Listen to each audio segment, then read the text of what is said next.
안녕하세요. 제가 이 글을 쓰기까지 참 우여곡절이 많았네요. 그리고 지금에서야 이런 글을 쓸 수 있게 되었답니다. 제 나이 70이 다 되어가는 여성이에요. 요즘엔 28 청춘이라고들 하죠. 결혼 후 아이를 낳고 행복할 것만 같았지만 불의의 사고로 망막에 손상을 받았고 그 때문에 중추 시신경이 상실되는 바람에 시력을 상실하고 말았답니다. 그럼 여기서 궁금해 하시는 게 어떻게 글을 쓰게 되었냐고요? 지금부터 그동안의 이야기를 해볼까 해요. 처음 눈이 안 보인다는 것을 알았을 때 얼마나 세상을 다 잃은 것 같던지 살고 싶지가 않더군요. 하지만 절 살게 한 건 다름 아닌 자식과 남편이었어요. 그렇게 내 삶을 직접 끊으려고 얼마나 노력을 했는지. 하지만 이 목숨을 끊는 일도 내 뜻대로 되지 않는 일이었어요. 당신 미쳤어? 죽으려고 환장했구나. 나랑 지훈이를 봐서라도 살아야지. 어떻게 그런 죽을 생각을 해? 이기적이야. 당신이 나처럼 시력을 잃어봤어? 갑자기 눈앞이 안 보이는 기분이 어떤 줄 아냐고. 이런 내가 어떻게 살아가겠어? 우리 지훈이 한부모 가정 만들 거야? 어쩜 사람이 그렇게 무책임해? 내가 당신의 눈이 되어줄게. 용기 내서 살자. 여보, 미안해. 내가 무슨 생각을 한 건지. 우리 지훈이랑 당신을 생각했어야 했는데 정말이지 내가 미쳤었나 보다. 걱정하지 마. 눈이 안 보이더라도 당신 절대 불편하게 하지 않을 거야. 그러니까 나만 믿고 우리 헤쳐나가 보자. 알겠지? 불행 중 다행인 건 남편은 저를 위해 살뜰히 본인을 희생했어요. 눈이 안 보이는 저를 위해 늘 눈이 되어 주었고 저의 길잡이가 되어 주었답니다. 그래서 그런지 남편 덕분에 삶을 이어갈 수 있었고 아이가 커움에 따라 눈이 보이지 않아도 행복한 일상들도 있었죠. 아들은 참 모범생이었는데 제 눈이 이러해도 단 한 번도 엇나가지 않고 절 실망시키지 않았어요.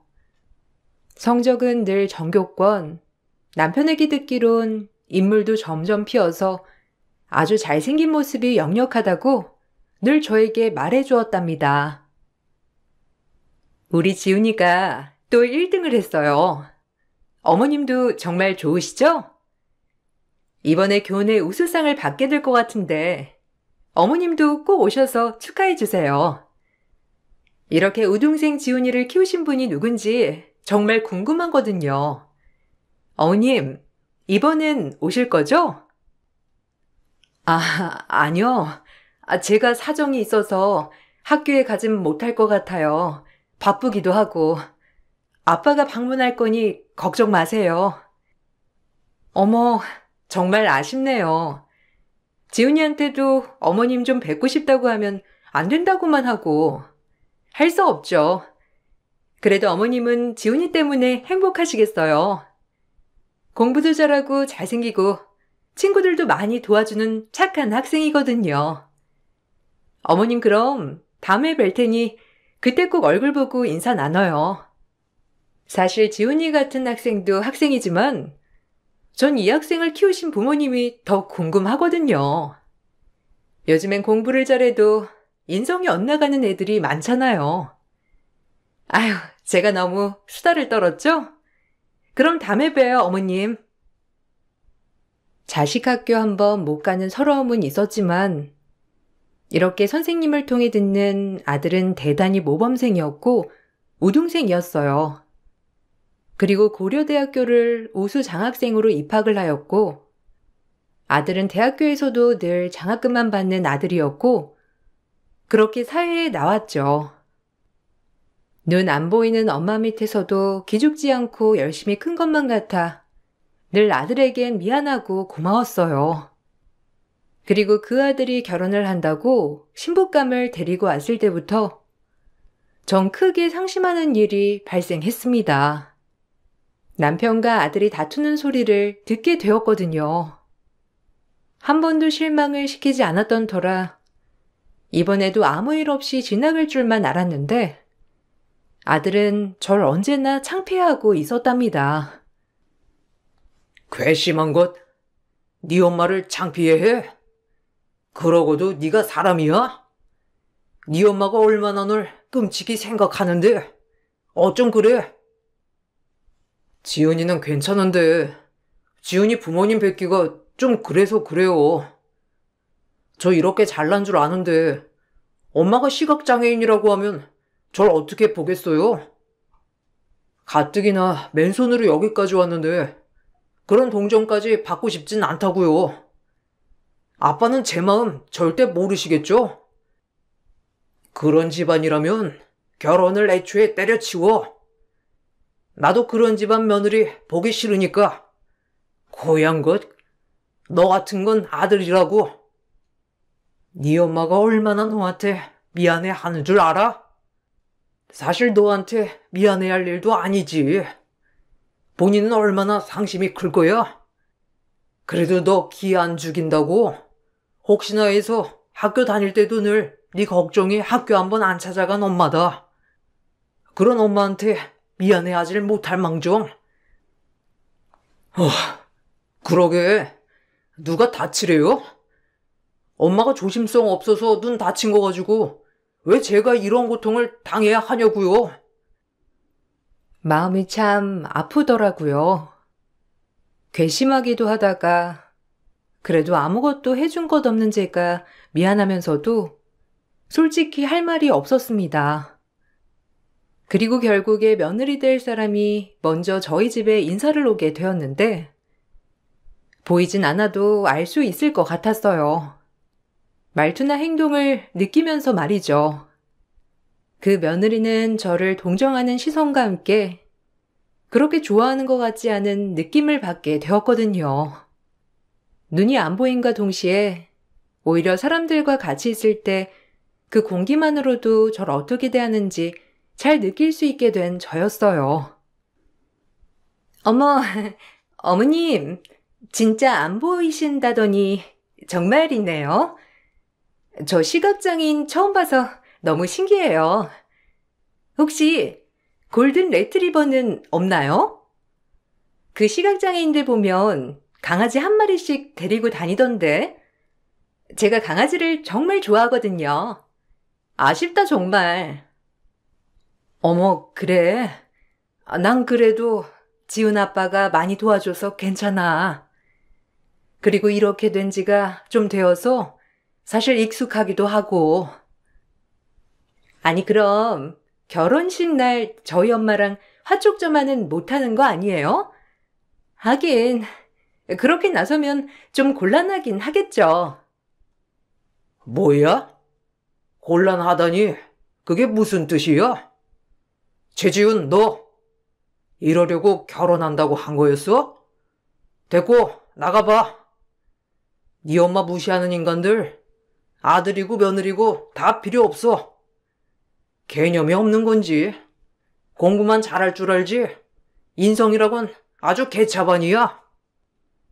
아유, 여보, 그만해요. 아우, 좋은 날 왜 저런담? 제가 눈이 이런 건 맞잖아요. 지훈아, 그냥 오늘은 지은이 데리고 가라. 니네 아빠 흥분해서 말리기 힘들어. 내가 괜찮다는데 참 왜 그러셔 정말. 여보, 그만해요. 지은아, 내가 미안해. 됐어. 지까지 것들이랑 손절하면 그만이야. 누가 아쉽다고?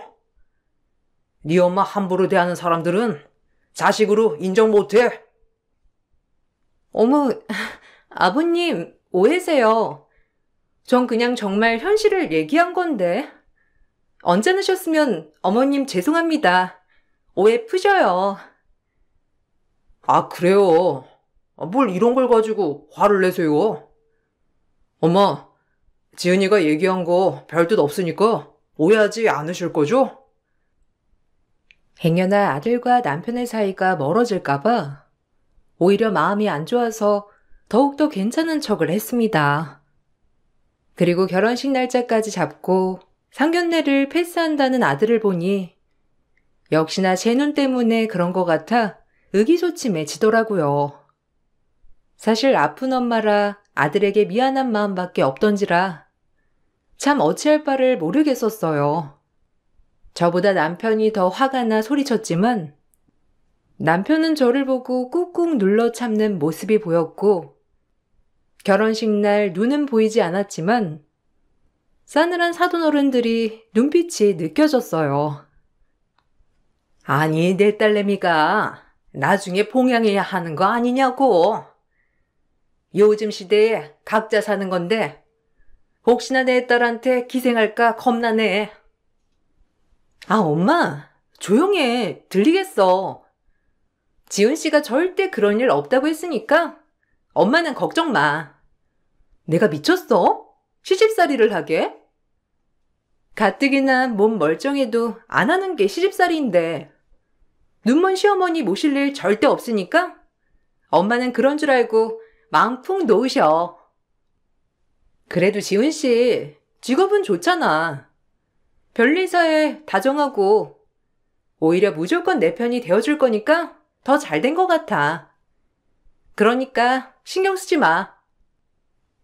그러게 지훈이만 보면 진짜 나무랄 데 없는데 장인 시어머니 모시느라 네가 고생할까 봐 그러지. 에휴. 남들이 그리고 지금 수군덕대는 것 같아서 아주 얼굴이 화끈거린다 얘. 어쩜 사람한테 다 단점이 있다는데 지훈이는 그게 엄마 되는 사람이네. 저렇게 완벽한 사람한테 어쩜 저런 엄마가 있어? 지훈이도 진짜 안쓰럽다. 어쨌든 너도 행동 잘해. 애써 못 들은 척을 했습니다. 하물며 티라도 나면 남편이 노발대발할 게 또 뻔했기 때문에 꾹꾹 눌러 담아 참곤 했죠. 그리고 눈이 멀어 아무것도 해주지 못한 엄마에게 벗어나 이제라도 자신감 있고 당당하게 살아가라고 아들을 위해 기원했어요. 그렇게 하나뿐인 아들을 결혼시켰으나 저의 눈이 되어주던 남편이 갑작스러운 심장마비로 사망하고 말았습니다. 아들을 장가 보낸 지 2달 만에 일어난 일이었고 정말 살아갈 수 없을 것 같은 느낌이 들더라고요.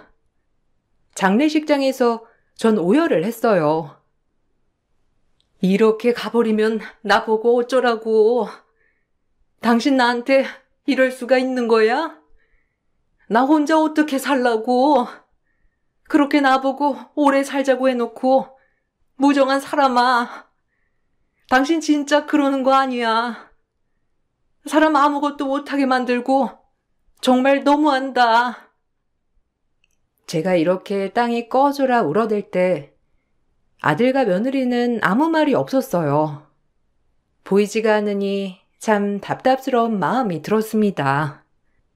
그러다 문득 상주 휴게실에서 며느리가 아들에게 하는 소리를 듣고 또다시 마음이 무너져 내리는 것 같더라고요. 아, 이제 어머님 어째? 설마 우리가 모셔야 하는 거 아니지? 분명히 말했어. 나 심청이 아니라고. 신봉사를 모시는 것도 아니고 멀쩡한 시어머니도 모시기 힘든 마당에 눈 안 보이는 어머니 어떻게 모셔? 절대 못 모시니 그리 알아. 그럼 어쩌냐. 아빠가 엄마 앞으로 집이며 건물이며 해놓고 갔는데 이럴 줄 알고 엄마 앞으로 해놓은 거야. 애초에 건물이나 땅을 사실 때부터 늘 엄마 이름으로 사셨거든. 혹시라도 본인이 잘못되면 내가 물려받으니까 그걸 못하게 하려고 엄마 이름으로 해놓으신 거라고. 아, 진짜 일단 엄마한테 잘해드리고 돈을 얘기하던지 하자. 와, 진짜 아버님 끝까지 속썩이시네. 아니 아들 하나밖에 없는데 뭘 그렇게 아들한테 야박해? 부인 사랑 끔찍하네, 진짜. 일단 엄마한테 좀 잘해드리자. 그리고 슬슬 구슬려서 우리 이름으로 해놓으면 되지. 그러니까 화 풀고 내 말 잘 들어. 이럴 줄 알았으면 지훈 씨랑 결혼 안 했지. 꼼짝없이 어머님 모시게 된 거 아니지? 나 진짜 그러면 곤란해. 우리 엄마도 가만 안 있을 거야. 그러니까 자기가 중간에서 잘 정리해줘. 어머님도 눈먼 지 오래되셔서 일상생활은 다 잘할 거 아니야. 하나밖에 없는 자식을 이렇게 키웠다니 참 억장이 무너졌습니다. 내가 잘못한 것은 불의의 사고로 시력을 잃은 게 전부인데 도대체 왜 이런 취급을 받아야 하는지 모르겠더라고요. 그동안 아들에게 미안해서 그렇게 죄인처럼 행동한 게 아들을 더 이런 길로 빠지게 한 것 같아 저도 잘못했음을 많이 느끼게 되었고 이제라도 올바르게 다 바로 잡아야겠다고 느꼈어요. 그리고 마음을 굳게 먹고 남편의 장례가 끝난 뒤 역시나 아들네에는 저에게 살갑게 굴더라고요. 재산 때문에 그런 것 같았어요. 어머님, 아버님 그렇게 가시고 힘드시죠? 그래도 저희가 있으니까 너무 힘들지 않으셨으면 좋겠어요. 지훈 씨 있잖아요. 그래, 엄마. 저 있으니까 이제 아빠 빈자리 그만 느끼시고 저한테 의지하세요. 제가 엄마 눈이 되어 드릴게요. 내가 아무리 눈이 멀었다 한들 귀까지 멀었는 줄 아니? 너희가 한 얘기 전부 들었어. 누굴 호구로 알아? 건물이며 집이 다 내 명의로 되어 있으니 지금 그러는 거 아니야. 너네 아빠가 성견지명이 있으셨던 거지. 널 잘 안 거야. 아, 엄마. 말이 그렇단 거지. 제가 설마 엄마를 모른 척 하겠어요? 저 그렇게 야비한 놈 아닙니다. 그냥 그때는 저도 당황스럽기도 하고 지훈이 충격도 크니까 말이 헛나온 거예요. 설마 아들이 엄마를 버리겠냐고요. 엄마도 참. 오히려 큰 소리를 내는 아들이었고 그때 했던 말이 무색하게 몇 달을 저와 지내며 남편처럼 저의 눈이 되어 주었어요. 처음엔 저 속셈에 넘어가지 않으리라고 다짐을 했지만 며느리도 그렇고 아들도 저를 살뜰히 아끼는 모습을 보여주었답니다. 제가 어머님이랑 이렇게 가까이 지내다 보니 어머님이 얼마나 힘드신 삶을 살아왔는지 다 알 것 같아요. 그동안 제가 어머님한테 함부로 군 거 정말 용서해 주세요. 우리 앞으로 살아갈 날이 많은데 그동안에 제가 했던 철없던 행동들은 다 잊고 엄마와 딸처럼 지냈으면 좋겠어요, 어머님. 제가 그때 일을 반성하면서 정말 어머님께 잘할 거니까 꼭 지켜봐 주시고요. 그래, 엄마. 지은이가 밤마다 엄마한테 진짜 죄송하다고 얼마나 우는지 몰라. 오히려 내가 더 미안해진다니까. 어머, 그래? 네 아빠 그렇게 가고 진짜 살아갈 맛이 안 났는데 요즘엔 그래도 너랑 지은이 덕분에 웃을 때도 있어. 그래, 그땐 너희도 당황하기도 하면서 앞이 캄캄했겠지. 그래서 말실수한 거라고 생각하마. 우리 그럼 잘 지내보자. 며느리의 진심 어린 사과, 그리고 아들이 보여준 진정성에 앞으로 잘 지내면 되겠다고 생각이 들었습니다. 남편이 없어서 슬픈 마음은 굴뚝 같았지만 그래도 아들네를 보면서 살아야겠다고 생각했어요. 그렇게 한 몇 년쯤 지났을까? 아들네에는 손주를 둘이나 낳았고 그 모습을 보지는 못하지만 들을 수 있다는 것만으로도 행복했습니다. 그리고 그렇게 시간이 지나다 보니 저 역시 아들네뿐이 없다고 믿게 되었고 저 역시 최대한 피해를 끼치지 말아야겠다고 생각했어요. 그러던 어느 날 며느리가 신이 난 목소리를 내며 퇴근을 하였고, 곧 회사에서 있었던 일을 주절주절 말하기 시작했습니다. 여보, 나 해외 발령 났어. 연봉도 거의 3천이나 인상됐고, 집도 회사에서 다 구해준대. 완전 절호의 기회지? 우리 애들도 국내에 있는 것보다 해외에 있는 게 훨씬 더 낫잖아. 아무래도 영어 문제도 그렇고, 한국은 좀 그렇지. 아, 그래? 네가 진짜 가고 싶어 했던 데잖아. 근데 어쩌냐. 우리 형편에 갈 수도 없고, 엄마도 이렇게 혼자 계신데, 어떻게 우리만 가? 그렇겠지? 하긴, 내가 이걸 말해야 할까 말아야 할까 고민을 많이 했는데, 아무래도 포기하는 게 맞겠지? 그래, 내 주제에 무슨. 왜? 지은이 해외 나가야 하니? 그 회사에서 너보고 외국에 나가래? 그럼 가야지. 좋은 기회라면서 놓치면 되냐? 애들한테도 얼마나 좋은 기회겠어. 남들은 가고 싶어서 안달난 유학이라는데 회사에서 그렇게 좋은 기회가 왔으면 가야지. 그럼 지은 씨랑 계속 떨어져 지내야 하는데요? 지은 씨는 어머님 두고 절대 못 갈 거 아니에요. 그렇다고 어머님이 언어도 안 되시고 눈도 안 보이는 상태에서 외국에 나갈 수도 없는 노릇이고. 아니에요. 제가 포기하면 되니까 염려 마세요. 좋은 기회가 왔음에도 저 때문에 모든 걸 포기하겠다는 며느리를 보니 마음이 안 좋았어요. 제 장애 때문에 앞날이 창창한 젊은 부부의 기회를 놓치게 할 수 없겠다 싶어 옳은 길인 것 같은 마음으로 아들네를 외국으로 보내기로 마음 먹었습니다. 엄마, 진짜 혼자 계실 수 있겠어요? 아, 물론 저희가 1년에 한두어 번 정도는 한국에 나올 거지만 그래도 일 때문에 많이 나오지 못할 텐데 엄마 혼자 이렇게 두고 가는 게 마음에 걸려서 그래요. 괜찮겠어요? 이제라도 안 된다면 안 갈게요. 아니야. 니들 앞날도 있는데 나 때문에 발목 잡히지 말아야지. 난 남한테 피해 끼치는 거 딱 질색이다. 나 혼자도 충분히 여기 있을 수 있으니까 너희는 외국으로 나가. 그래야 애들도 그렇고 너희도 앞날이 탄탄대로일 거 아니야. 난 괜찮아. 하나뿐인 가족을 외국으로 보내기가 쉽진 않았지만 그래도 모두를 위해 결정한 결과였어요.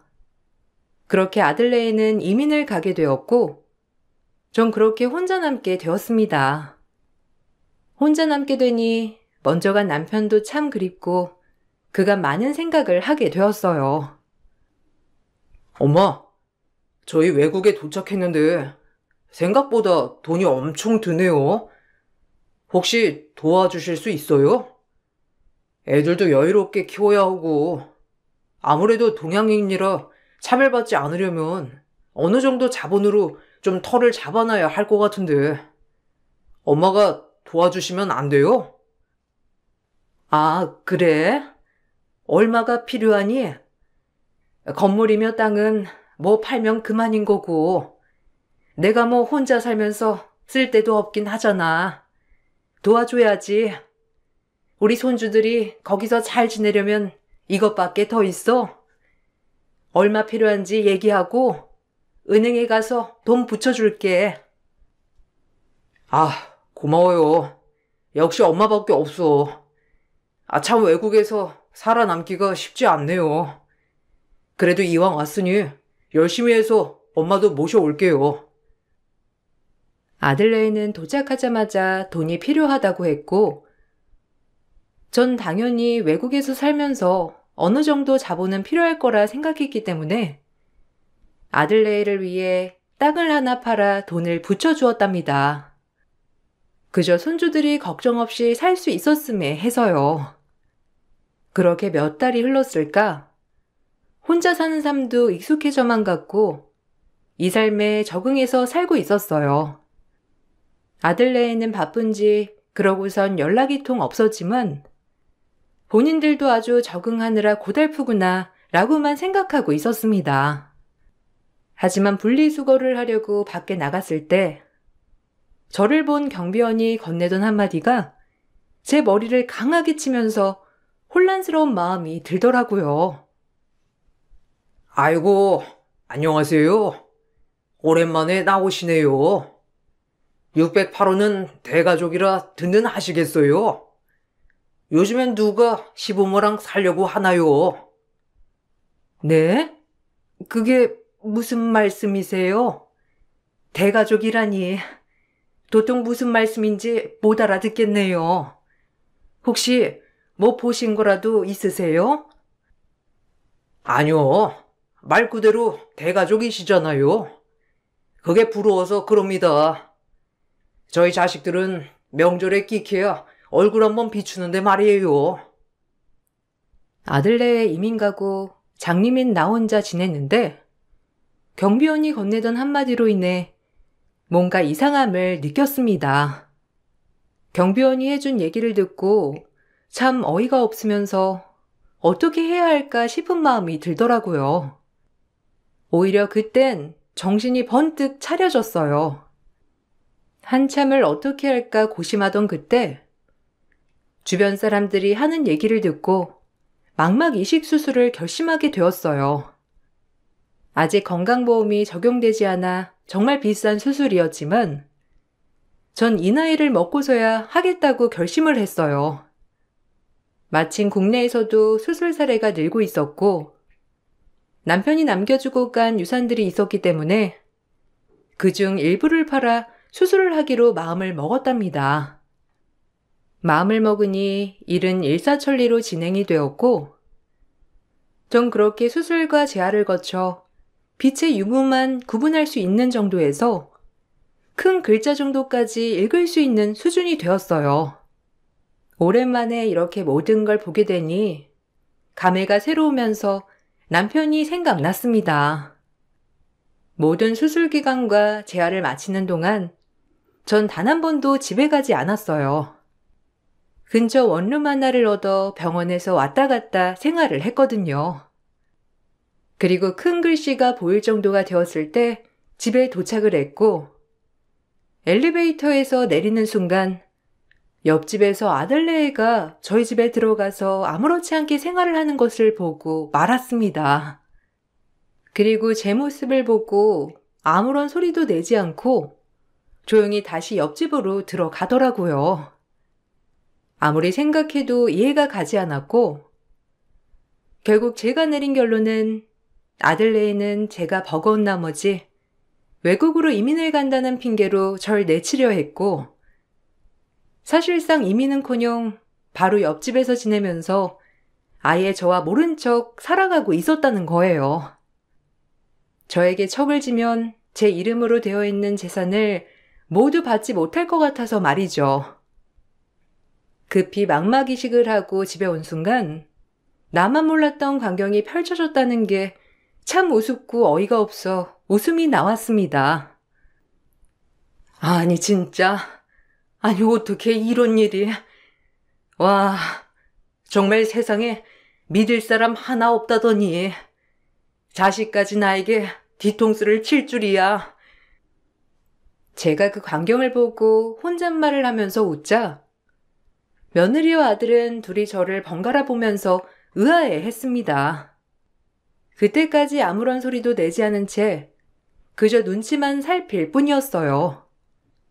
얼마나 기가 차던지 정말 화가 머리끝까지 나더라고요. 전방에 최지훈, 그리고 최지훈 옆에 싹퉁바가지. 내가 너네 안 보일 것 같니? 인간들이 인간 같지가 않아서. 엄마, 저희가 보여요? 아니 어떻게. 사실 미국에서 온 지 좀 됐는데 엄마가 안 계셔서 인사를 못 드렸어요. 어머, 그러게요. 어머님, 어떻게 된 거세요? 저희가 보이다니, 뭐 갑자기 시력이 확 좋아지기라도 한 거예요? 그래, 너네 요절 내려고 망망이식 하고 왔다. 이것들 가만 안 둬. 당장 내 집에서 나가. 그리고 너네 나한테 땡전 한 푼 못 얻어갈 테니 그리 알아. 너희가 제일 무서워하는 게 돈이지? 인성도 양심도 다 저버린 것들이 돈을 제일 중요시 생각하지. 제 말에 기겁한 아들레였고 며느리는 오히려 큰 소리를 치기 시작했어요. 저런 걸 며느리라고 허락한 제 자신이 정말 미웠지만 이미 엎질러진 물이니 절대 기죽지 말고 싸워 나가야겠다고 생각이 들었어요. 뒤에서 눈수술을 하고 와서 우릴 시험해? 어머님이 더 너무한 거 아닌가요? 애초에 수술을 한다면 말을 해야지. 뒤에서 우리 지켜보고 재밌었죠? 저도 어머님한테 농락당한 것 같아서 기분이 매우 언짢거든요? 사람이 어쩜 그래요? 농락? 너네가 미국 간다고 하고 옆집 얻어서 우리 집 왔다 갔다 한 건 어쩌고? 경비원이 오죽하면 대가족이라고 하겠어? 그래놓고 나 모시기 싫으니 없는 척 숨어지네? 돈은 돈대로 뜯어내고 나 너희 절대 못 봐줘. 이제 끝이고 너네가 살고 있는 집도 뺄 거니까 그리 알아. 어디 니네 월급으로만 살아봐. 욕심 많은 나쁜 것들 같으니. 네가 아들인 게 참담하고 끔찍하다. 너 같은 걸 낳고 내가 미역국을 먹었으니 정말 한탄스러워. 두고 봐라. 너희 용서 절대 안 할 테니까. 엄마, 일단 좀 생각 좀 해보세요. 솔직히 장애인 엄마 모시기가 쉬운 줄 알아요? 요샌 다 양로원 보낸다고요. 그래도 몇 년 동안 모시고 살았는데 어쩜 그렇게 매몰차게 그래요? 그럼 자식한테 재산 반은 떼어줘야죠. 그래야 공평한 거 아니에요? 이제야 본색을 드러내는구나. 다름 아닌 돈 때문에 날 데리고 있었던 거겠지. 절대 못 줘. 네가 뭔데 부모 재산을 탐내. 아들과 하고 싶지 않았던 법정 싸움을 이어갔고 아들네가 미국에 간다고 거짓말을 하고 자본을 뜯어낸 것을 경위로 반환 소송을 걸었습니다. 아들네는 제가 좋아서 준 재산을 왜 반환을 해야 하냐며 거칠게 항의했고 생각보다 이 사태를 증명해내기란 쉽지 않았어요. 하지만 제가 미국에 간 줄 알고 보낸 돈들과 그동안 저를 지켜본 사람들 그리고 아들네의 태도 때문에 법정에선 저의 편을 들어주었습니다. 재산 반환은 아니었지만 저를 버리려고 했음이 분명했기 때문에 정신적 피해를 입혔다는 죄목으로 위자료를 주어야 했어요. 그럼에도 아들네는 분해하였고 그 모습을 보니 마음이 찢어졌습니다. 이제야 속이 시원해요? 부모가 돼가지고 해준 것도 없으면서 있는 돈까지 뜯어가니까 속이 편하냐고요? 진작 수술해서 그럼 나 덜 쪽팔리게 하지. 왜 장님이 돼가지고 날 이렇게 만들어요? 나 나쁘다고 할 거 전혀 없어요. 그땐 이런 수술이 없었어. 내가 장님이라 너한테 해준 건 없었지만 그래도 늘 너만을 위해 네가 제일 잘 되라고 빌고 또 빌었다.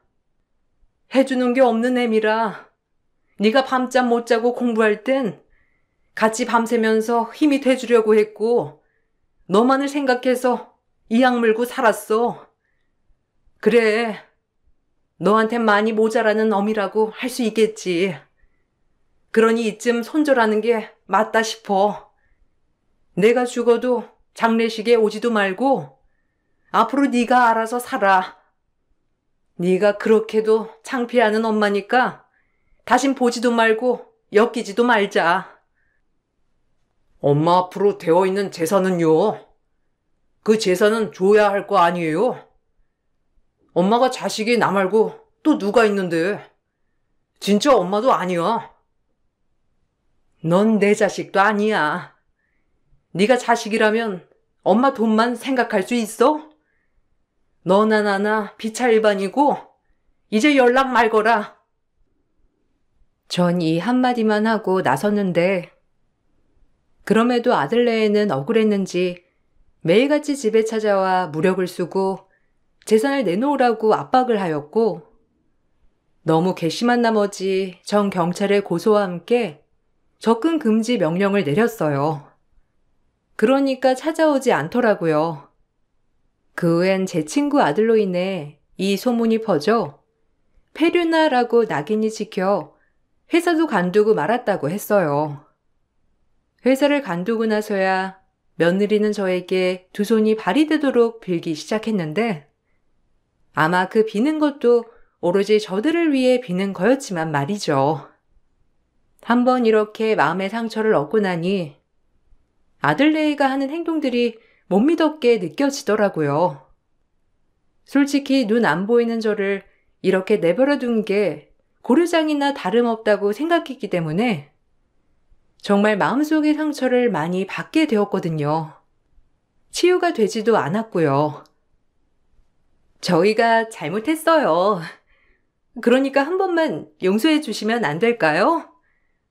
어머님보다 훨씬 어리게 산 저희니까 생각이 짧을 수도 있죠. 이제 와서 내 눈도 이제 보이겠다. 너는 회사도 못 다니겠다. 이제 돈을 어디서 구하나 싶어서 그러는 거니? 다신 안 속아. 저희 애들이 불쌍하지도 않으세요? 어머님, 저희 애들은 잘못 없으니까 제발요. 한 번만 봐주시면 다신 안 그럴게요. 네 남편 직업 좋잖니. 그러니까 알아서 벌어먹고 살아. 난 너희와 다시는 엮이고 싶지 않으니 빌지도 말고 찾아오지도 마. 어머님, 이인은 그러지 말자고 한 건데 제가 그러자고 한 거예요. 그러니까 한 번만 용서해 주세요.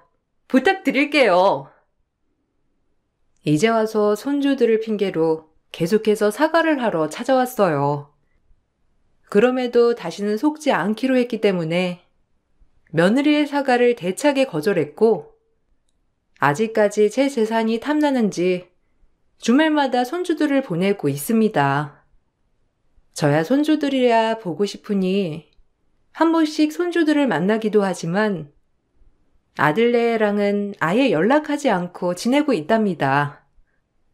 다행인 건 자식들은 정상으로 키웠는지 손주들이 아주 저를 많이 따라서 참 귀엽게 느껴지고 있어요.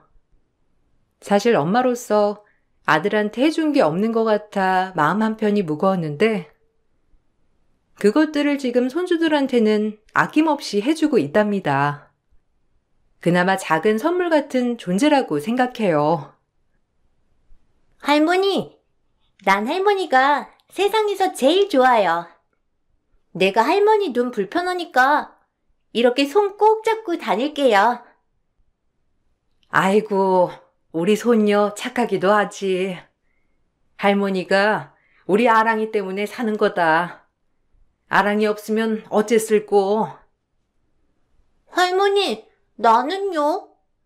나도 할머니 눈 안 좋으니까 내가 할머니 손 잡을 건데. 언니 말고 내가 할머니 안 낼 거야. 할머니가 늙음하게 복이 터졌네.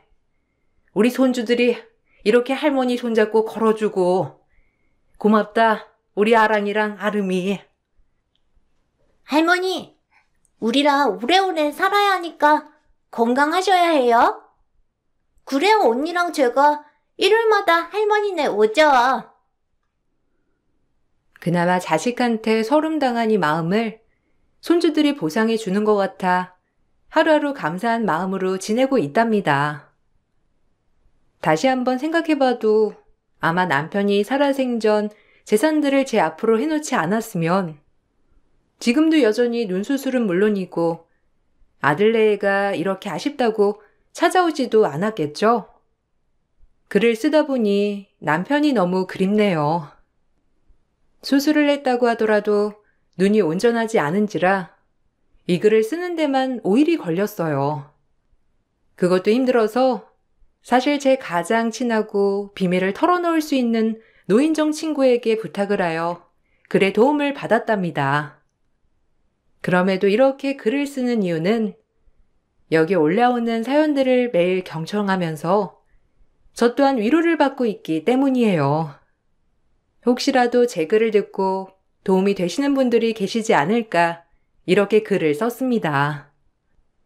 앞으로 제가 어떻게 될지는 모르겠지만 이렇게 그냥 건강히 있다가 남편을 만나러 가고 싶은 마음이에요.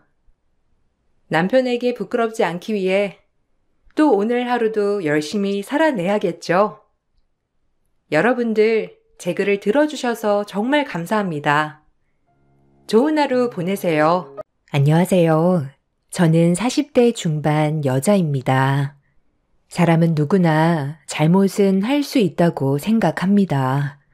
본인들도 충분히 바로잡을 수 있는 기회가 있다는 걸 알면서도 돌아가지 않으려는 이기적인 행동들 때문에 저는 그 사람들을 도저히 용서할 수가 없었습니다.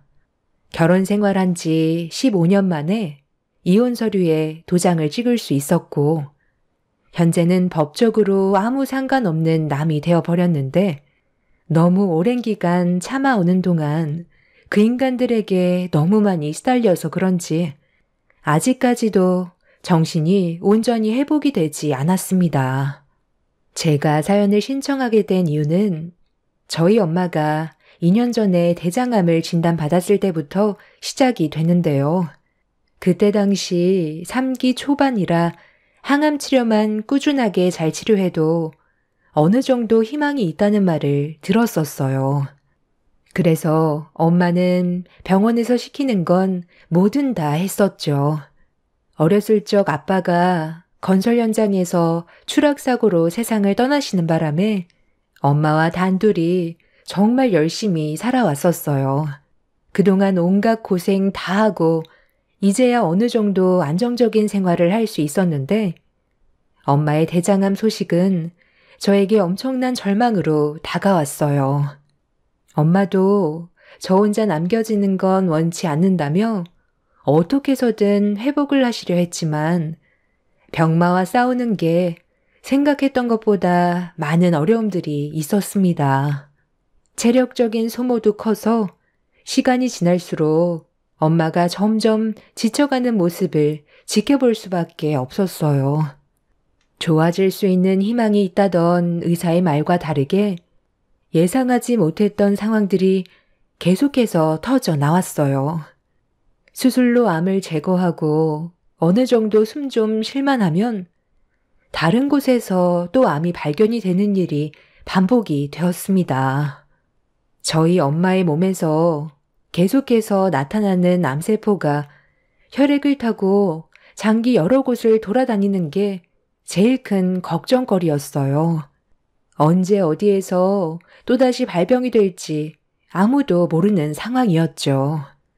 면역력까지 떨어지다 보니 엄마의 몸에서 암세포는 활개를 치며 돌아다녔고 어떻게든 이겨보려 악착같이 항암 치료를 받았는데도 달라지는 건 전혀 없었습니다. 그렇게 암과 싸워온 지 2년의 시간이 흐른 끝에 좋아질 수 있을 거라는 희망은 절망으로 바뀌어 버렸고 저는 엄마를 떠나보낼 준비를 해야만 했어요. 절대로 제 곁을 떠나지 않겠다던 엄마가 저와 작별하려고 숨을 거칠게 호흡하실 때 너무 무서웠습니다. 엄마가 떠나는 걸 상상조차 해본 적이 없었고 평생 제 옆에 있어줄 거라 믿고 있었는데 암이라는 질병 하나 때문에 엄마를 떠나보내야 한다는 게 가슴이 찢어질 정도로 너무 힘이 들었습니다. 그런데 이런 심각한 상황 속에 남편과 시모는 제 아픔을 어루만져 주기는커녕 오히려 축배를 들고 있었어요. 당신 지금 여기서 뭐 하는 짓이야? 우리 엄마 언제 떠나는지 보려고 구경 왔니? 맥주랑 땅콩 당장 안 치워? 여기가 무슨 영화 관람하는 극장이야? 아이, 오늘 내일 하신다면서. 벌써 4일째야. 오늘도 저러다 하루 넘기시겠지. 나는 뭐 이러고 싶어서 그런 줄 알아? 지루하니까 땅콩이라도 씹으면서 보려는 거야. 그래, 맞다. 오늘 넘기면 5일째잖아. 의사 말로는 세상을 떠나고 싶지 않아서 정신줄을 놓지 않고 있다던데. 너를 두고 먼저 떠나는 게 얼마나 싫으면 저러겠니? 이것만큼 지루한 것도 없다. 저기요, 사돈. 고통스럽게 명줄 붙잡고 있지 말고 이제 그만 떠나세요. 저희들도 생각해줘야죠. 하루 이틀도 아니고 이게 뭐예요? 저희도 이젠 너무 지치고 지겨워서 맥주 한 잔에 땅콩 먹고 있습니다. 제 말 들리시죠?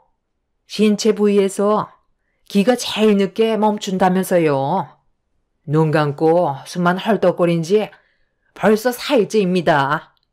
저희 더 힘들게 하지 마시고 이제 그만 세상에 미련 버리세요. 내가 봤을 때 오늘도 저런 식으로 버티다가 하루가 또 지나갈 것 같다. 에휴, 그러게요. 맥주 한 병 가지고는 안 되겠는데요. 밑에 편의점에서 좀 더 사와야 할 것 같아요. 제가 어르신들한테 듣기론 건강식품을 많이 챙겨 먹으면 세상 떠날 때 숨이 잘 안 끊겨서 고통스럽게 떠난다던데. 장모님이 평소에 건강 생각해서 그런 식품들 엄청 챙겨 드셨나 보네. 그러니 저렇게 눈만 감고 버티시지. 저는 개념 없는 두 모자의 얼굴을 보고 싶지 않아 다 필요 없으니까 나가시라며 소리를 질렀어요. 남편과 시모는 화가 난 제 모습에 당황하면서 자리를 피했지만 좀처럼 화가 가라앉지 않았어요. 하루 이틀도 아니고 남편과 시모의 행동은 저를 너무 힘들게 만들었어요. 저는 엄마가 떠난다는 것 때문에 정신적인 충격이 상당한데 두 모자는 이런 상황을 즐기고 있었습니다. 그동안 저희가 얼마나 많이 도와줬었는데 엄마가 떠날 때 보인 두 모자의 모습은 제 화를 더 키웠고 이 일이 마무리되면 두 사람과의 인연도 정리할 생각을 가지고 있었어요. 인생에 필요 없는 사람들과 함께할 이유가 없다고 결정을 하게 되었죠. 숨 넘어가는 사람 앞에서 맥주와 땅콩을 사가지고 와서 먹고 있을 땐 당장이라도 두 모자의 머리채를 잡아버리고 싶을 정도로 화가 많이 났었습니다. 엄마의 마지막 순간에 안 좋은 모습 보여드리고 싶지 않아 최대한 이성을 놓지 않기 위해 두 모자를 내쫓았는데 집으로 돌아간 줄 알았던 그 인간들이 잠깐 화장실을 가려고 병실 밖을 나왔을 때 비상계단으로 향하는 모습을 보게 되었습니다. 왜 병원에서 맴돌고 있는지 이해하지 못한 저는 한마디 하려고 비상계단 문을 열었는데 두 모자의 대화에 깜짝 놀라 입을 다물지 못할 정도로 경악을 했어요. 너무 충격적인 대화라 온몸에 소름까지 돋았습니다. 대장암은 유전적인 요인이 상당하다던데 애미는 아직 몸에 이상 없다디? 이왕이면 안 싸돈 세상 떠날 때 같이 가면 장례를 2번 안 치러서 상당히 편할 텐데. 그래야 그 식당 우리가 가져갈 수 있을 거 아니야. 언제 떠날지도 모르는 며느리 목 빠지게 기다리는 것도 참 그렇네. 무슨 방법 없니? 식당을 우리 걸로 만들 방법 정말 없는 거야? 사돈이 떠났으면 그 식당 며느리한테 자동으로 넘어갈 텐데 명의를 너로 변경할 수 있게 계획 좀 세워봐라. 돈 되는 건 우리가 가져가야지. 저도 생각을 안 해본 건 아닌데요. 저 사람이 장모님 식당을 저한테 줄 이유가 없잖아요. 저도 식당 일을 같이 도와서 하는 입장이긴 했어도 저는 혈육이 아니라서 얻어갈 수 있는 게 아무것도 없더라고요. 그래서 제가 보상받을 수 있는 방법을 좀 생각해 봤는데 이거 어떤 것 같아요? 차라리 이게 더 속 편하지 않아요? 다른 말은 다 들렸는데 마지막에 남편이 뱉은 한마디는 제 귀에 들리지 않았어요. 시모의 귀에 대고 속삭이는 바람에 어떤 계획을 가지고 있는 건지 알 수가 없었습니다. 두 모자가 우리 집안을 어떻게 생각하고 있는지 충분히 알게 된 이후 이혼은 조금도 고민하지 않았어요. 한창 예민한 나이인 아이들이 마음에 걸리기는 했지만 그렇다고 이런 상황을 알고도 모른 척 지낼 수는 없었어요. 그렇게 되면 나중엔 저에게까지 피해가 올 수도 있었고 마지막에 듣지 못했던 남편의 한마디 때문에 불안해서 하루빨리 이혼을 하고 싶었습니다. 엄마가 세상을 떠난 뒤 3일장이 끝나는 순간 남편과의 이혼을 결정하게 되었고 비상계단에서 듣게 된 두 모자의 진짜 모습들에 더는 어떠한 미련조차 남아있지 않았어요. 엄마는 결국 마지막까지 놓지 않으려 했던 제 손을 놓게 되면서 끝내 버티지 못하시고 그날 세상을 떠나셨습니다. 사랑하는 사람이 곁을 떠나게 된다는 건 너무 가슴 아픈 일이었어요. 숨은 멎었는데 재혼은 따뜻했고 고통스러워하던 좀 전의 모습과는 다르게 평온을 되찾은 얼굴을 하고 있었습니다. 아무리 엄마를 외쳐 불러도 깊은 잠에 빠지셨는지 더 이상 어떠한 움직임조차 없었어요. 그렇게 한참 동안 점점 굳어가는 엄마를 끌어안은 채 마지막으로 했던 말은 그동안 고생했고 사랑한다는 말이었어요. 아빠가 세상 떠난 뒤 먹고 살기 위해 앞만 보며 열심히 살아왔던 엄마의 세월이 담긴 거칠고 굽어진 손은 눈물을 멈추지 않게 만들었어요. 제가 옆에서 엄마의 일생을 모두 봤기 때문에 엄마를 떠나보내는 게 더 힘들었던 것 같아요. 그렇게 눈물로 엄마의 3일장을 치르기 위해 정신없이 준비하고 있는데 엄마가 떠난 소식을 접하게 된 남편과 시모가 장례식장에 고개를 내밀었습니다. 이미 그 인간들이 어떤 마음을 가지고 옆에 있는 건지 알기 때문에 상대하고 싶지 않아 아무 말도 하지 않고 있었습니다. 에휴, 끈질기게 버티더니 그래도 5일은 못 넘기고 가버렸구만. 어차피 떠나게 될 거. 왜 이렇게 세상에 미련을 가져서 여러 사람 힘들게 한 거야? 진작 떠났으면 벌써 3일장 치렀을 텐데. 하여간 갈 때까지 속 썩이는구만. 요 며칠 신경 쓰여서 끼니도 제대로 먹지 못했는데 오래간만에 육개장에 밥 좀 말아 든든하게 먹어야겠다. 뭐니 해도 장례식은 육개장과 편육이지. 그리고 술이 빠져서야 되겠어. 애미 너도 그건 밥도 제대로 먹지 못했을 텐데 3일장 치르려면 체력이 많이 필요하니까 사람들 몰리기 전에 미리 밥 먹어두는 게 좋을 거다. 그런데 여기 공기가 왜 이렇게 냉한 거야? 다른 곳은 안 그러던데 여기만 유독 공기가 차갑네. 주위를 왜 둘러보세요? 뭐 찔리는 거라도 있는 거예요? 어머님이 지은 죄가 많으니까 그런가 보죠.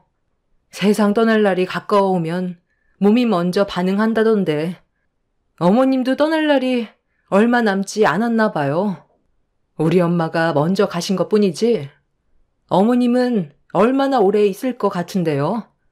그날이 하루라도 빨리 왔으면 좋겠어요. 당신 지금 말 다 했어? 우리 엄마는 아직까지 건강하시다고. 병실에서 맥주 한잔 한 것 때문에 아직까지 화가 덜 풀린 것 같은데 말 조심하는 게 좋을 거야. 나한테 방금 말 조심하라고 그랬어? 누가 먼저 잘못을 했는지 전혀 인지를 못하나 봐. 당신이랑 어머님이 하는 태도를 봐봐. 이게 지금 정상적인 집안이야? 그래도 우리 엄마한테 하루빨리 세상 떠났으면 좋겠다고 말을 하는 건 잘못된 거지.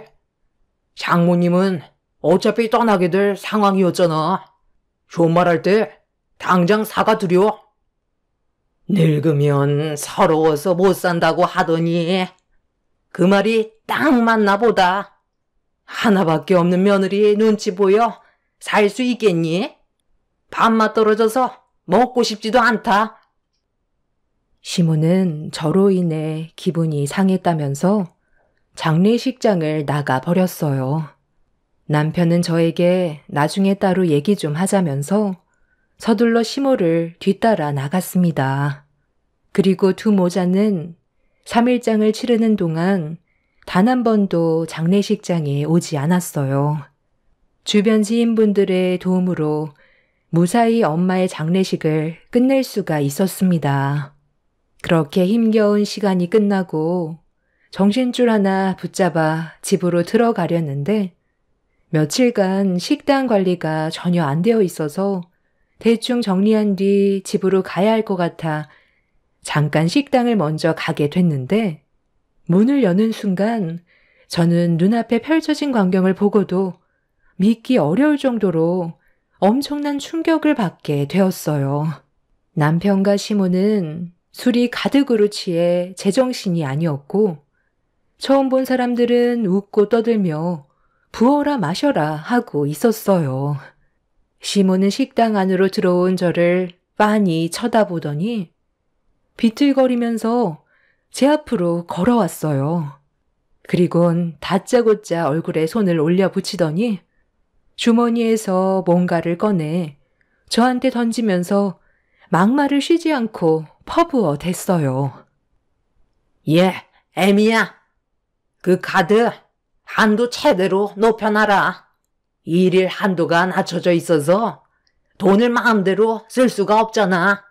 내 아들이 그러는데 그 카드 안에 돈 꽤나 많다면서? 너희 엄마가 남긴 돈이면 우리 돈이나 마찬가지인데 필요한 곳에 사용하면 좋잖아. 그리고 식당에 음식들 이거 방치하면 상하니까 내 지인분들 좀 초대했다. 다시 부족한 음식들 좀 더 만들어내오고 냉장고에 술도 거의 다 떨어졌으니까 새로 채워놔라. 오늘 코가 삐뚤어질 정도로 마셔야 되니까 네가 신경 좀 써줘라. 장모님이 글쎄 나를 위해 선물을 준비해 줬더라고. 카운터에 장모님 지갑이 떡하니 올려져 있는데 체크 카드 하나만 보이더라. 어차피 장모님 세상 떠나셨고 이제 우리 돈이나 마찬가지인데 마음대로 사용해도 되잖아. 그래서 당신 장례 치르는 동안 나는 우리 엄마 한 번도 해드리지 못했던 명품 가방이나 옷들 몇 개 좀 해드리고 좋은 곳에서 바람 좀 쐬고 왔거든. 돈이라는 게 벌 때는 정말 힘든데 사용할 때는 순식간에 나가더라. 한 3천만 원 정도 사용한 것 같은데 괜찮지? 저는 남편의 말이 끝나자마자 얼굴에 손을 올려 버렸어요. 지금까지 살아오면서 두 모자가 제 인생의 제일 쓰레기였고 절대로 용서하고 싶지 않았어요. 이렇게까지 사람이 막 나갈 줄은 상상조차 하지 못했었는데 너무 큰 실망을 하게 된 저는 그 자리에서 바로 두 사람을 신고했어요. 남편은 자기 얼굴에 손을 댔다며 식당의 물건을 집어던지면서 난리를 쳤고 시모는 식당 하나 운영하면서 꼴에 있는 척 한다고 가족끼리 돈 좀 쓴 거 가지고 일을 크게 벌인다며 저에게 화를 내고 있었어요. 정상적인 사람들이 아니었죠. 그동안 살면서도 마음에 들지 않았지만 이 정도는 아니었었는데 엄마가 돌아가시고 나서부턴 자기들 세상인 것 마냥 상식 이하의 행동을 하는 그 인간들을 도저히 용서할 수가 없었습니다. 경찰들이 오고 남편과 시모의 행동에 대해 조사를 진행했는데 알고 보니 비상계단에서 대화를 나눴을 때 제가 듣지 못했던 한마디는 남편이 저희 엄마 식당 카운터에 지갑이 올려져 있는 걸 알고 있었는데 그 안에 체크카드로 돈을 좀 쓰자고 시모와 대화를 나눈 거였어요. 엄마 체크카드는 식재료 결제나 일상생활에 사용할 때 쓰는 카드라 식당 일을 함께 했던 남편도 카드를 몇 번 써왔었어요. 그래서 저 몰래 이런 계획을 했던 거였고 테이블 위에 올려져 있던 명품 가방들은 제 속을 뒤집어 놓았습니다. 가족들끼리 돈 좀 쓴 거 가지고 경찰까지 불러? 네가 아주 오늘 나랑 끝장내려고 작정을 했구나. 갈 때까지 가보자는 거야? 내 아들과 이혼을 하겠다고? 네가 원하는 대로 해줄 것 같니? 돈 그거 좀 썼다고 해서 인생이 달라지는 것도 아닌데 왜 이렇게 팍팍하게 꾸는 거야? 사돈 떠난 게 우리 잘못은 아니잖아. 지금 힘든 거 충분히 알겠는데 살면 또 사라진다. 시간이 알아서 모든 걸 다 해결해 줄 거고 다시 제자리를 잡을 건데 시애미가 지금까지 살면서 명품 가방 한번 구경 못 해봤다고 아들이 큰맘 먹고 결제해 줬는데 이 정도는 눈 감아줄 수 있는 거잖아. 그리고 그동안 우리 아들이 식당 일 하면서 얼마나 고생이 많았니? 그 고생한 만큼 보상이라 생각하는데 뭐가 잘못됐다는 거야? 지인들 식당에 초대할 수도 있는 거지. 안 써돈 있을 때 눈치 보여서 사람들 초대도 못했었다. 무상으로 일해줬으면 당연히 그에 따른 보상을 받아야 되는 건 당연한 거잖아. 당신만 입이야? 나도 힘들게 일한 만큼 월급 받아 돈을 쓰고 싶었다고. 진짜 너희들은 말로 해선 안 될 것 같다. 우리 엄마한테 돈을 받을 처지라고 생각해? 그게 그동안 불만이었다고? 시아버지가 노름 때문에 사고치고 도망치다가 사고로 세상 떠나신 게 벌써 6년이나 됐어. 아직까지 빚이 산더미인 거 몰라? 네가 우리 엄마 식당에서 일하는 동안 매달 그 돈 빚 갚는데 전부 꼬라 박은 거 알면서 지금 그런 말이 나와?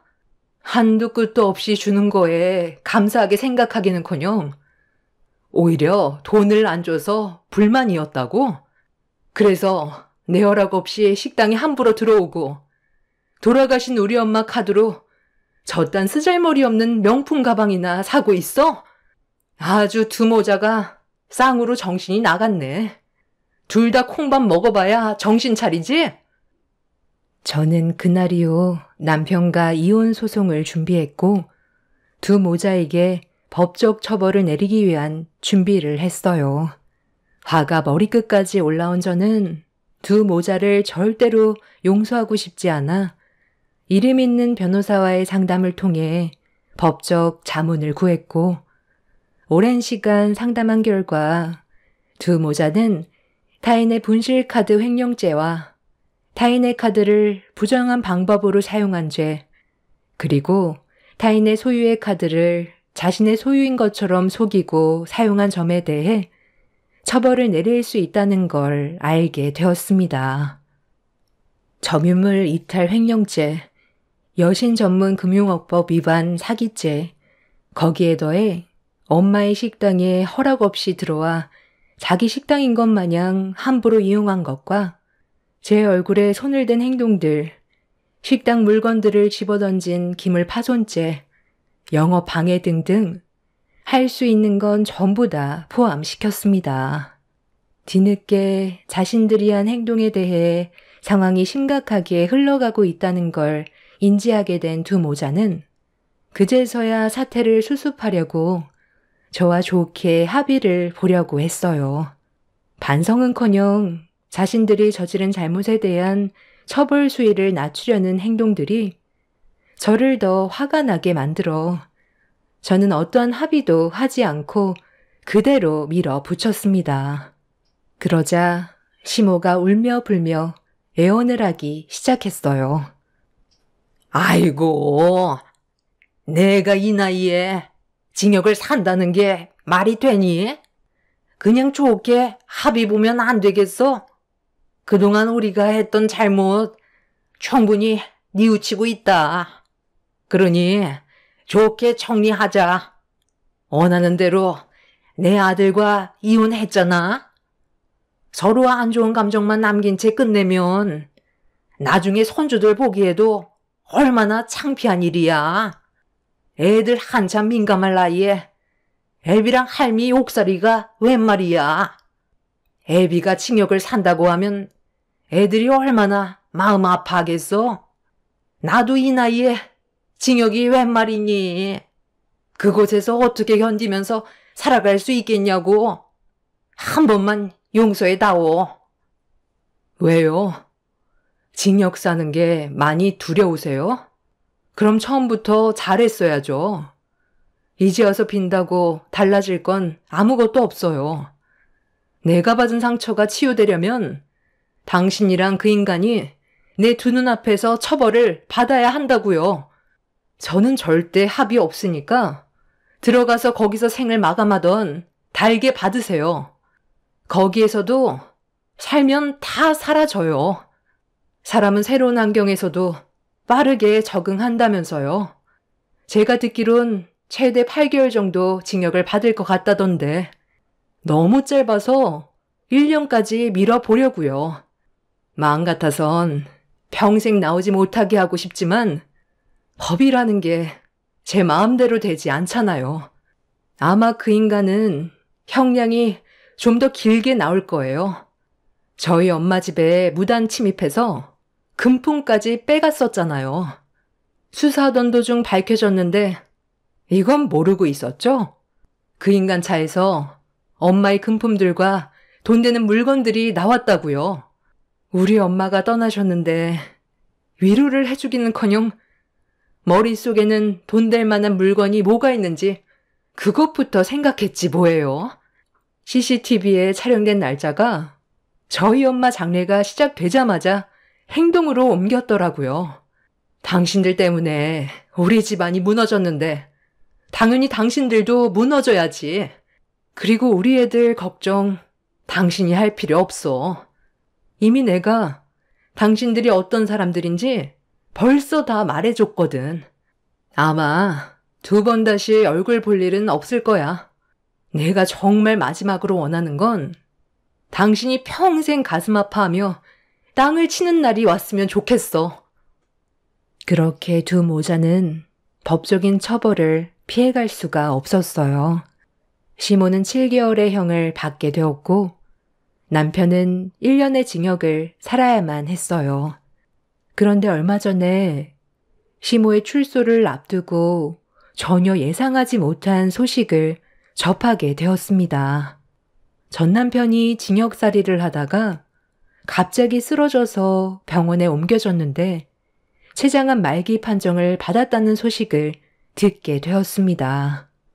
이런 상황을 시모도 알게 돼서 출소를 앞두고 난리를 피다 교도관에게 물리적 힘을 가해서 형량이 몇 개월 더 늘어났다는 소식을 들었어요.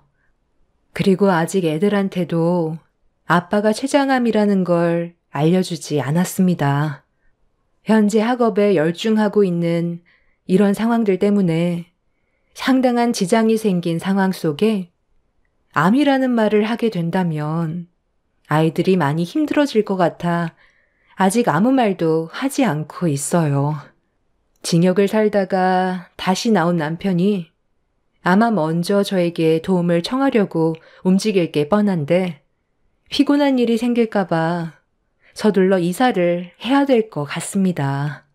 집부터 알아보는 게 급선무인 것 같아요.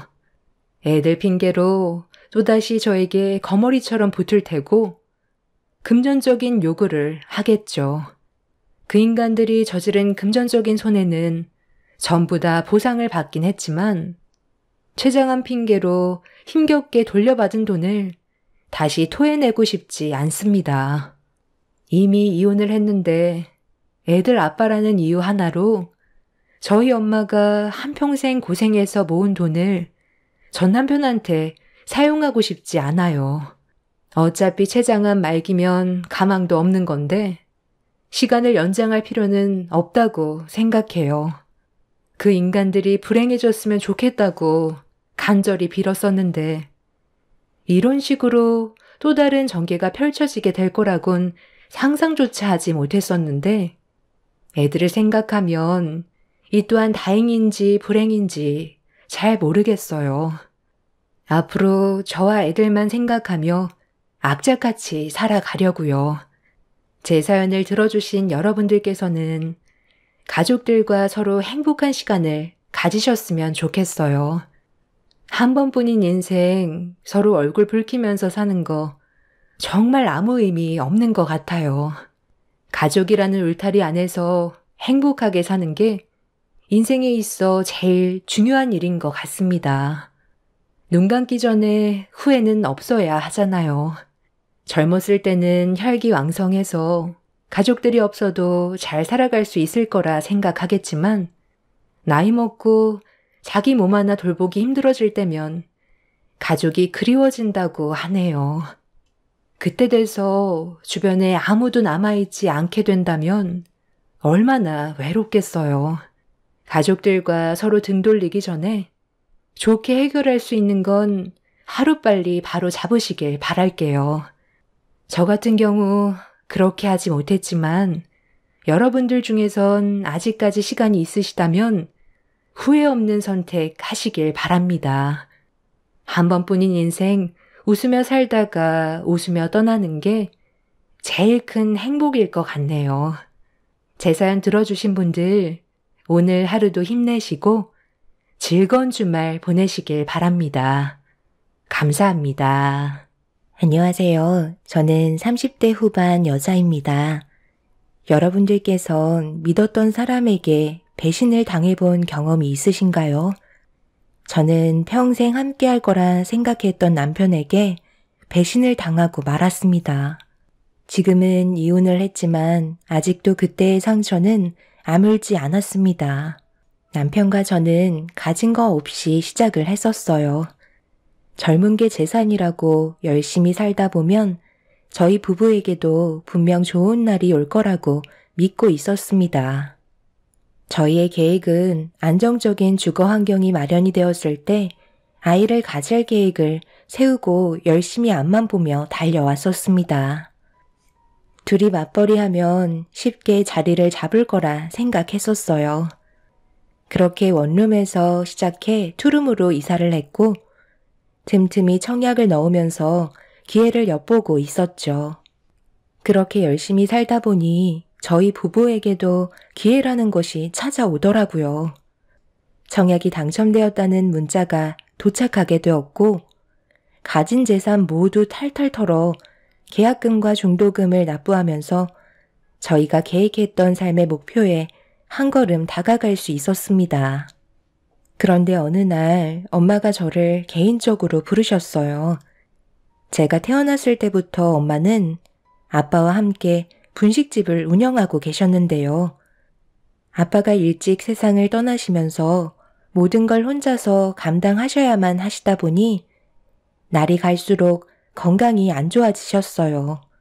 그래서 웬만하면 주말에 남편과 자주 찾아뵈었는데 그날은 저만 따로 부르시길래 뭔가 느낌이 좋지 않아 불안한 마음으로 분식집 문을 열고 들어가게 되었죠. 여자의 촉은 무시할 수 없는 게 엄마가 옆 건물의 부동산 사장님과 대화를 주고받고 계셨습니다. 엄마는 저를 보자마자 급하게 상황을 정리한 다음 밝게 웃으시며 반겨주셨어요. 그리고 제가 정말 좋아하는 떡볶이와 여러 가지 분식류를 제 앞에 내어주시며 많은 고민에 빠져있는 모습을 보여주고 계셨습니다. 엄마는 그늘진 얼굴로 조심스럽게 입을 여셨어요. 엄마가 분식집을 운영한 지도 30년이 넘어가다 보니 이제 많이 지쳤는지 몸이 예전 같지가 않네. 그래서 좀 쉬고 싶어서 분식집을 이제 그만할까 생각 중이거든. 몇 년 전부터 계속 고민하고 있었는데 오늘에서야 결정을 하게 되었어. 너희 아빠와 함께 장사했던 추억이 담긴 이곳을 지금까지 떠나지 못했던 이유도 항상 이곳에 있으면 그래도 너희 아빠가 엄마 곁에 있어주는 느낌을 받고 있었거든.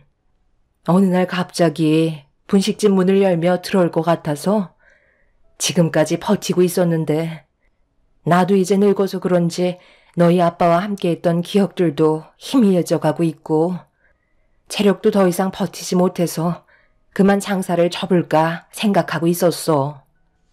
잘 생각하셨어요. 제가 몇 년 전부터 엄마의 건강 문제 때문에 하루빨리 정리했으면 좋겠다고 몇 번이나 말씀드렸잖아요. 마음 잡으셨을 때 빨리 정리하는 게 좋아요. 엄마도 이제 좀 쉬시면서 저랑 좋은 곳도 많이 놀러 다니고 그동안 못했던 것들 전부 다 해봐요. 그런데 이런 문제로 저 혼자 따로 보자고 하신 거예요? 구이가 들어도 크게 상관없는 일 아니에요? 혹시 다른 이유가 또 있어요?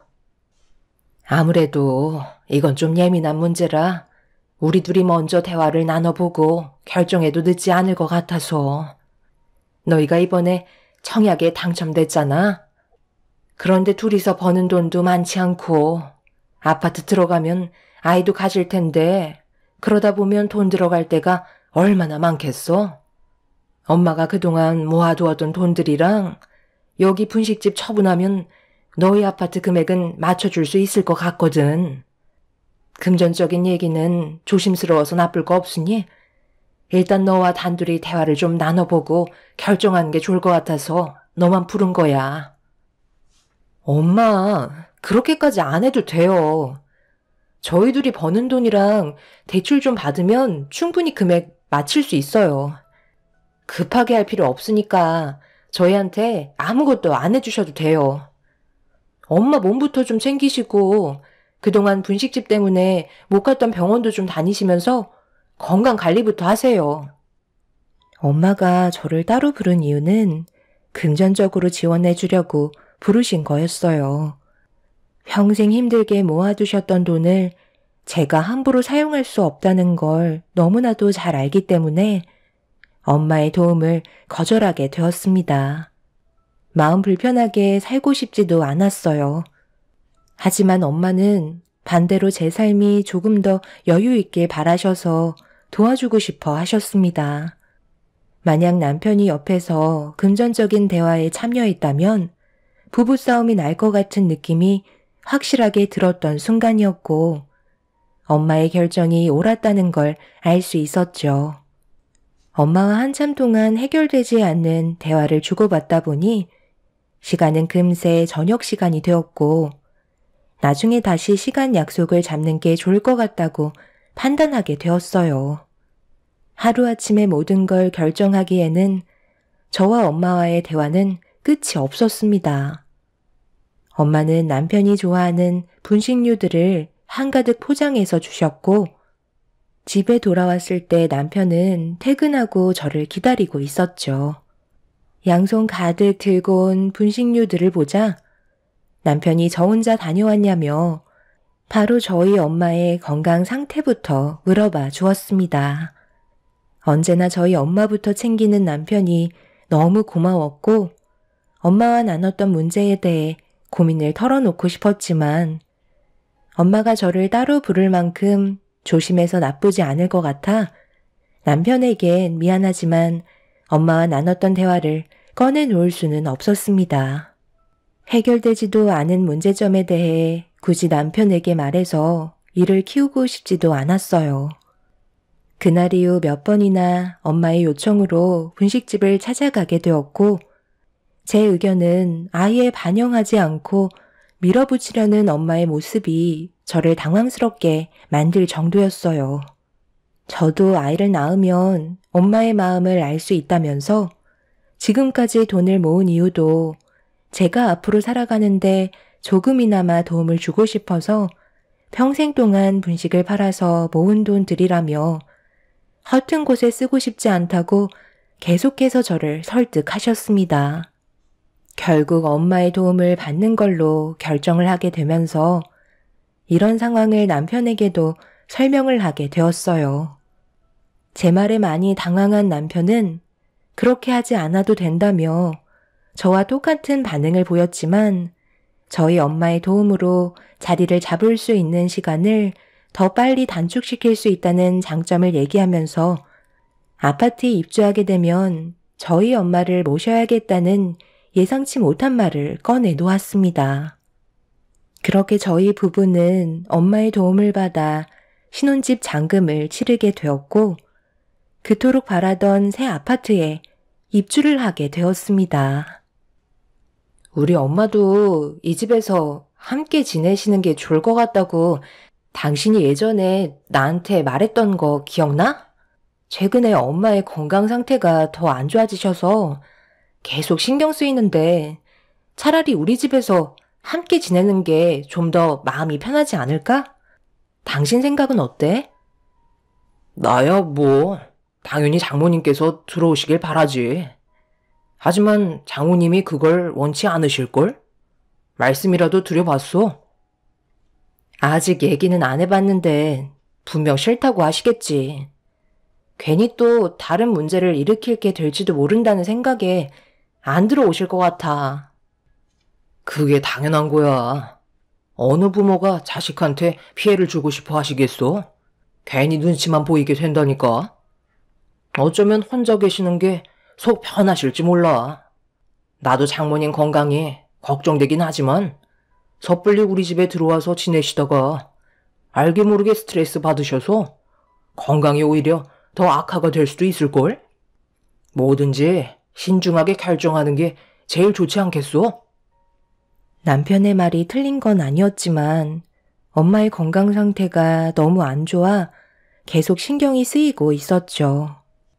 병원에서는 크게 문제가 없다고 했지만 날이 가면 갈수록 엄마의 건강은 점점 더 악화만 되어갔고 더 이상은 그냥 두고만 볼 수 없어 저와는 병원을 절대 가지 않겠다던 엄마를 모시고 좀 더 큰 병원에서 검사를 받아본 결과 의사에게 충격적인 진단 결과를 듣고 말았습니다. 췌장에 암이 생긴 상태라 수술도 불가능한 상황이었어요. 이 사실을 미리 알고 계셨던 엄마는 그래서 분식집을 정리하신 거였고 이미 수술을 한다고 해서 좋아질 수 있는 확률도 없었다는 걸 아셔서 하나둘 정리를 하고 계셨던 거였네요. 저는 이런 사실을 전혀 모르고 있던 상황이라 너무 큰 정신적 고통이 뒤따랐고 오래 버티지 못하실 거라는 의사의 말에 그 자리에서 오열을 하고 말았습니다. 췌장암이라는 게 초기에 발견될 수 있는 확률이 거의 없기 때문에 어쩔 수 없다는 의사의 말에 기적을 바라볼 수 없냐고 여쭤봤지만 고개를 절레절레 흔드셨습니다. 엄마도 이미 손을 쓰지 못한다는 사실을 아시고 저에게 계속 이 사실을 숨기고 계셨던 거였어요. 남은 기간은 길어야 6개월의 시간이 주어진 상태였고 저는 중병에 걸리신 엄마를 일단 집으로 모셨습니다. 그런데 집에 도착하니 꽤 시끌벅적한 소리가 현관문 밖에까지 들리더라고요. 그리고 문을 열자마자 눈앞에 펼쳐진 광경에 입을 다물지 못했네요. 왜 이렇게 늦게 왔어? 연락도 안 받아서 우리 먼저 시작했지. 장모님도 오셨네? 이참에 잘 됐네. 오늘 급하게 집들이를 하게 됐어. 우리 부모님께서 신혼집 구경하고 싶다고 하셔서 갑자기 일이 이렇게 됐네. 괜찮지? 이참에 서둘러 끝내는 게 좋잖아. 왜 이렇게 전화를 안 받나 했더니 사부인이랑 같이 있었네요. 이왕 오셨으니 함께 저녁이라도 같이 먹으면 되겠어요. 며느리가 전화를 하도 안 받아서 저희가 그냥 배달 음식 시켰어요. 신혼집이 어찌나 궁금하던지 너무 마음이 급해져서 참지 못하고 서둘러 오게 됐네요. 요즘 건강 상태가 많이 안 좋으시다는데 내가 봤을 때는 멀쩡해 보이는데 분식집을 그만두시니까 얼굴에 혈색이 돌아오셨나 보다. 그러게 제가 진작 그만 정리하라고 몇 번이나 얘기했었잖아요. 서 있지 마시고 어서 들어오세요. 그런데 당신 얼굴 표정이 왜 이렇게 안 좋아? 무슨 일 있었어? 눈도 빨개진 걸 보니까 설마 울은 거야? 왜 그래? 무슨 일인데? 우리 엄마 건강 상태가 많이 안 좋아. 당신한테는 미안하지만 집들이는 나중에 다시 하면 안 될까? 사전에 계획된 것도 아니잖아. 그게 갑자기 무슨 말이니? 다음에 하자니? 사부인 몸 상태가 얼마나 안 좋길래 그만하라는 말까지 나오는 건데? 저희 엄마 몸이 많이 안 좋으세요. 오늘 병원 갔다 왔는데 췌장암이시래요. 그동안 정말 오래 버티셨다고 앞으로 6개월 정도의 시간밖에 안 남았다는데 지금 서 있는 것조차 많이 힘들거든요.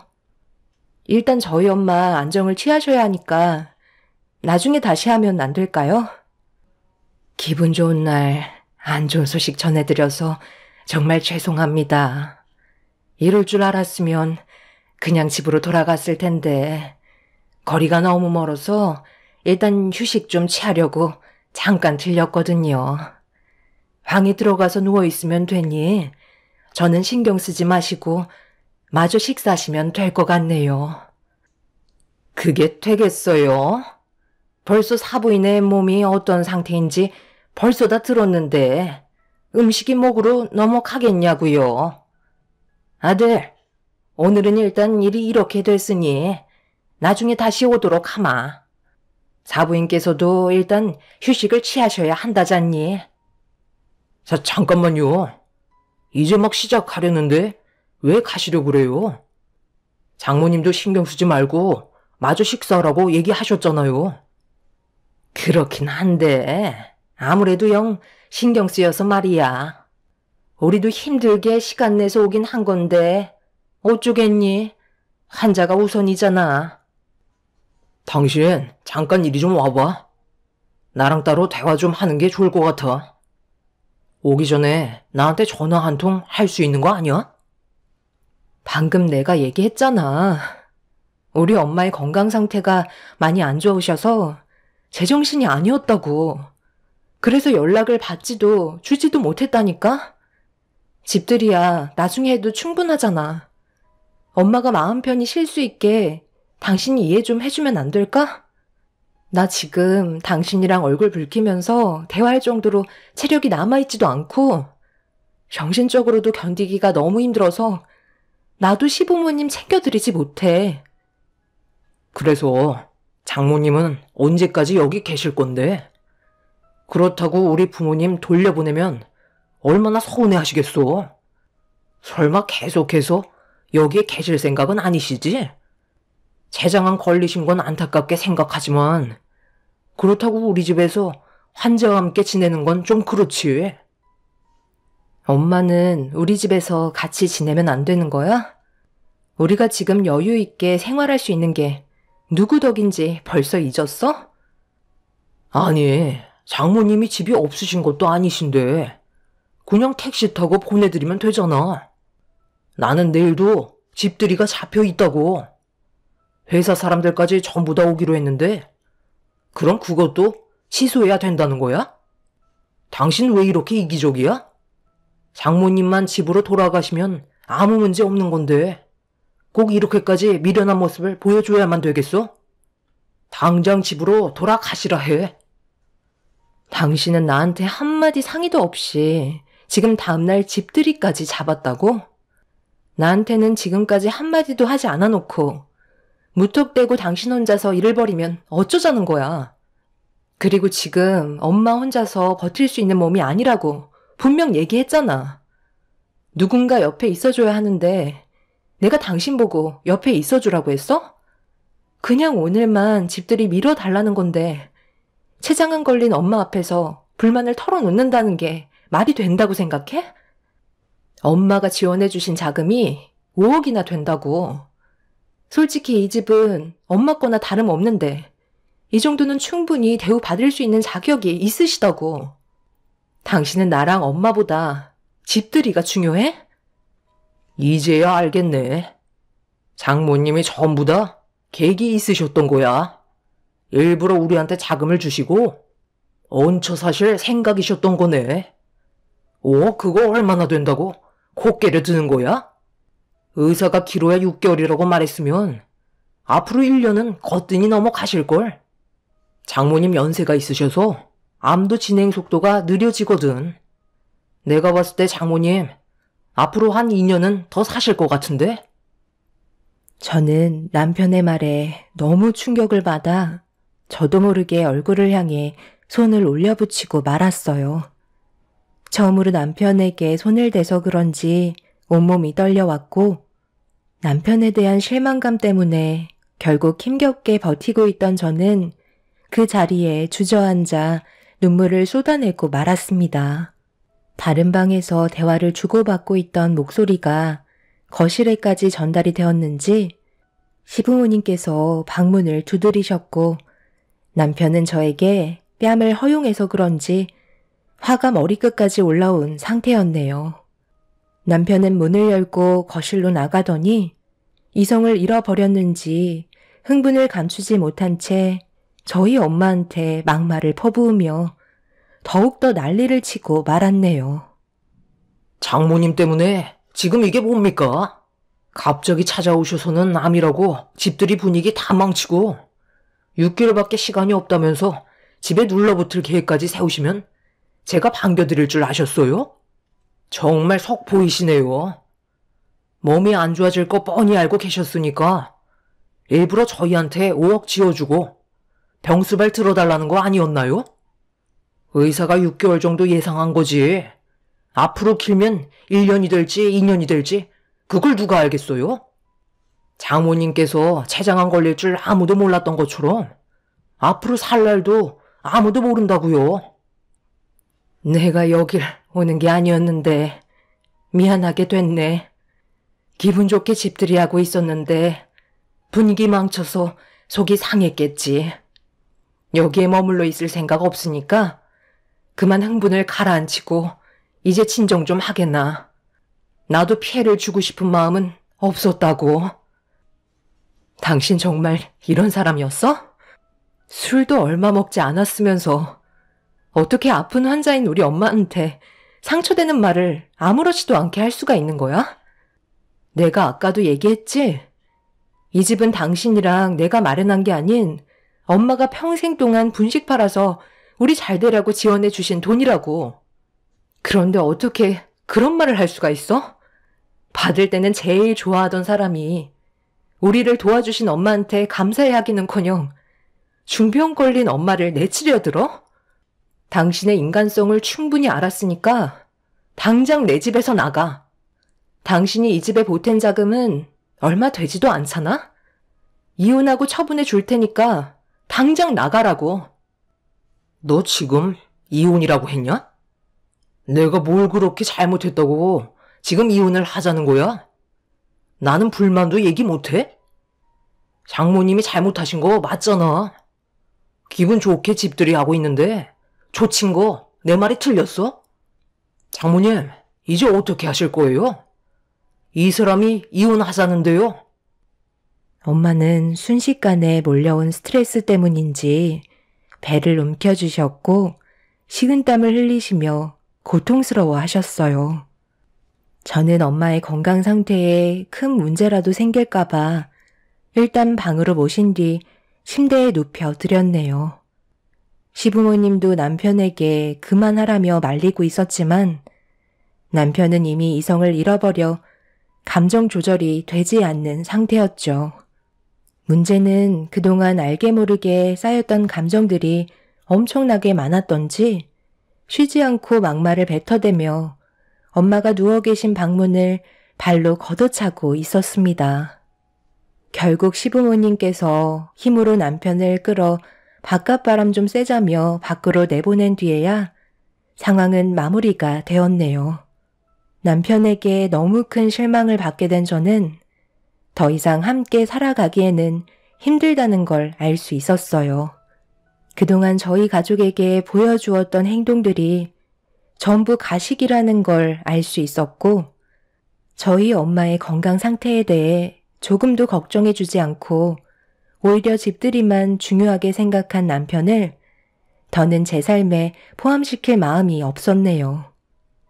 그날 이후 정신적으로 많은 스트레스를 받아서 그런지 저희 엄마의 건강 상태는 급격하게 안 좋아지셨고, 시부모님께서 저와 개인적으로 만남을 가졌지만 해결되는 건 아무것도 없었습니다.